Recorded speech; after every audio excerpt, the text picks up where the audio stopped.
In chronic pain, there are two types of fears.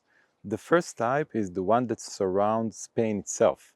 And the second fear are life-related fears that lie beneath that surface.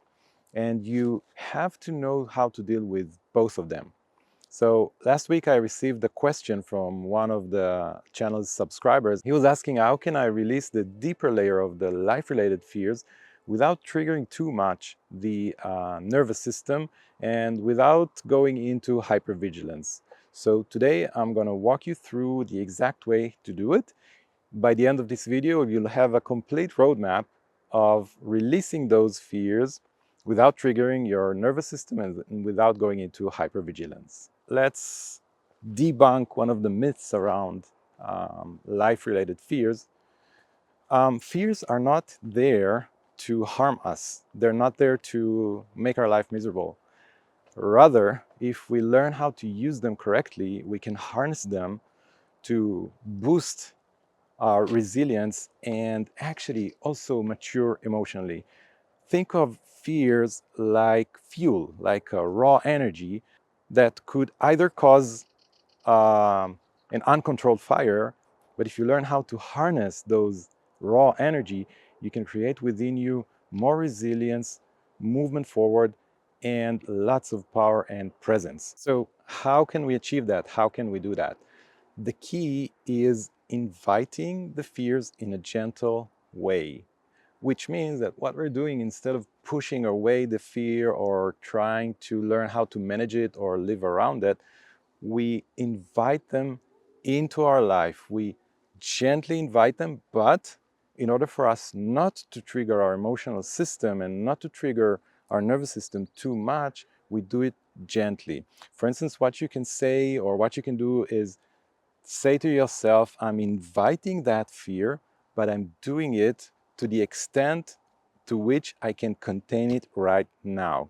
In this way, you're also encircling the fear with the border, with your current capacity to contain it. So you're not triggering your emotional system, you're not triggering your nervous system, you're simply inviting it in instead of pushing it away, which creates already less fear in you. Because if you let it be, it means that you fear it less. So now that you're inviting the fears in, here comes the most challenging but also the most liberating part, because what you're doing is actually agreeing to feel an unpleasant sensation, because with these negative emotions also come unpleasant sensations in the body.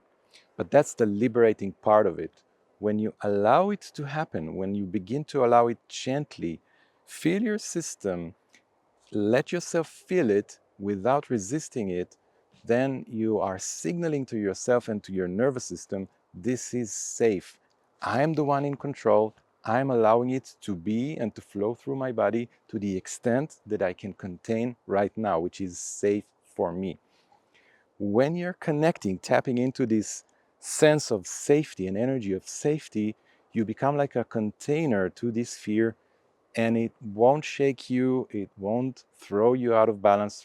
And instead of that, you will start building this resilience of being present with the unpleasant sensations. In many ways, these unpleasant sensations are the opposite of eating a dessert. It's not as pleasant as eating an ice cream, for instance, or very tasty chocolate. It's the opposite. These are the unpleasant sensations.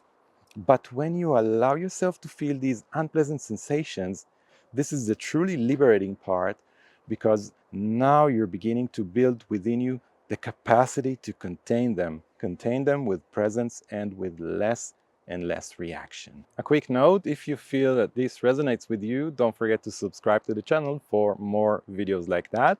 And if you're struggling with pain, check out the free starter kit that I prepared for you with more meaningful resources that can help you on your path to healing. I want to share with you a personal experience I did many years ago. I wanted to explore my fear of losing the people I love. They were all healthy, nothing really happened at the time, but I always felt that there's a sense of fear of abandonment and staying alone in this world that was in my system, in my emotional system. So I went into this fear, like what we're talking about here. I went into this fear and I told myself, okay, I'm going to explore this fear this time. I will not try to push it away. I will not try to hide from it. I will not try to bypass it, but rather I will meet it. And I will meet it with all the sensations it brings. And when I started exploring it gently, I started feeling this unease and discomfort in my body. But then I reminded myself to breathe. I took a few very deep, slow breaths and told myself, I can contain it. I can let it flow through me. I am the one who's inviting this fear. I want to see it. I want to explore it. And in this way, I'm going to release it. It was unpleasant. I felt those twitches and tingling in my mostly legs and lower parts of the body. But then I continued breathing, I continued exploring it, and I continued reminding myself that I'm inviting it. I'm the one who's initiating this process. And after going through a few rounds like that, I finally hit a place where silence was revealed. So instead of the fear, suddenly I felt steadiness. I felt like a newly found freedom from this fear. And it was, at times, it was challenging to explore that fear, but at the end, it was really all worth it. And that's our key. That's our key to transform those emotions.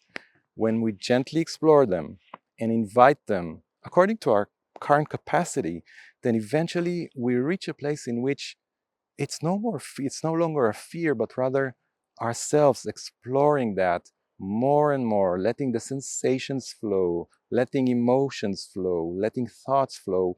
Sometimes memory can even flow. And when we let all of that flow, we discover the freedom in exploring them, inviting them, and staying present within them. So the next question is how you can do it as well. The process is very simple. I'm going to walk us through it step by step now, so you can also try and practice it if this resonates with you. So the first stage is, or the first step is to identify the fear that you want to release. And my recommendation to you is to take something that's relatively easy to face. So don't take your biggest fear, but rather start small. The next step is to gently invite the fear. And you can use the following sentence: I'm inviting this fear to the extent that I can contain it right now. I'm gently inviting it and I'm going to face it according to my current ability. And then, of course, it will come. What I recommend you to do is try and allocate 15 to 20 minutes every day for 2 to 3 weeks. And on each day, start exploring this fear. Invite it again gently. And when it comes, explore your thoughts, explore your emotions, explore your sensations. Feel how it feels in the body, what it makes you think, and how it makes you feel on the level of your emotions. And no matter what comes up, remind yourself every once in a while, maybe every 2 to 3 minutes, I can contain it. I'm inviting this fear gently, and I'm gonna contain it as much as I can right now. I'm not gonna push it. I'm simply going to explore it gently. And as you do that, focus on your breathing again from time to time. Take 2 to 3 very deep breaths. These deep breaths help you center yourself in the moment and contain more of the emotion. So use your breathing, use those reassuring, safety promoting sentences. I can contain it. I'm inviting it gently. I will feel it to the extent that I can allow myself to do it right now. And the more you do it, you will see that what happens is that you enter this mode of exploring, and at the same time, your presence is growing each time you're doing it. And after going through one fear like that, take a break of 1 or 2 weeks, and then you can move to the next fear that you've encountered or recognized in your emotional system, and continue this process for as long as you need. So now that we've covered the topic of how to meet and release your life-related fears, without triggering your nervous system too much or entering a hypervigilant state. You might also want to explore the fears that are related to the pain itself. And here we need slightly different techniques and slightly different strategies. If you're also struggling with pain-related fears, you can also watch this video here where I walk you step by step into the process of releasing them too.